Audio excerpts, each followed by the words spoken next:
In 1975, at just 21 years old, Bob Campana left behind a predictable life and set out to discover how the rest of the world lived.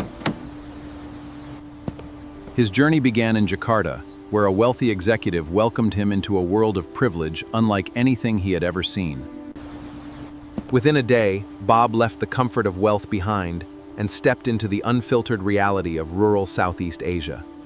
For weeks, he lived simply, 20-cent meals and woven mats for beds. He visited villages where generations worked the land. Soon, his journey would take him to India. Nothing prepared him for New Delhi. Its crowds, its energy, and the tensions. Determined to discover the heart of India, Bob boarded a 15-hour train journey to Varanasi. As the miles passed beneath the wheels, he found himself immersed in a world. After a 15-hour train ride, Bob arrived in Varanasi. On the banks of the Ganges, he found one of the oldest inhabited cities on Earth.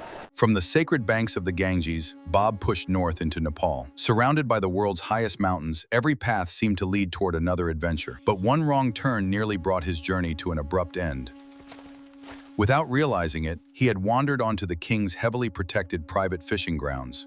Fortunately, the guards accepted his explanation and allowed him to leave. With Nepal behind him, Bob turned his attention to the next stop on his journey: Beirut, Lebanon. Because of strict media censorship during his travels, he had no idea that a brutal civil war had already begun. When the plane touched down, something immediately felt different. Instead of pulling up to the terminal, the aircraft stopped hundreds of yards away. For the first time, Bob realized that this evidence was impossible to ignore. Bullet-riddled walls, broken glass, the distant crack of gunfire. Quickly, everyone inside!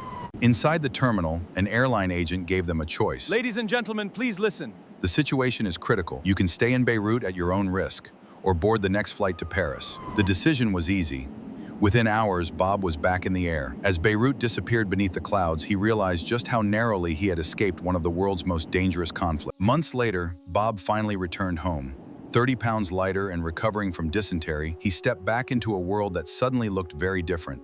Looking down at the freeway, Bob saw something most people didn't. They saw traffic. He saw opportunity. The contrast between the worlds he had seen changed him forever. In that moment, Bob made a promise to himself: never waste opportunities that so many people could only dream of.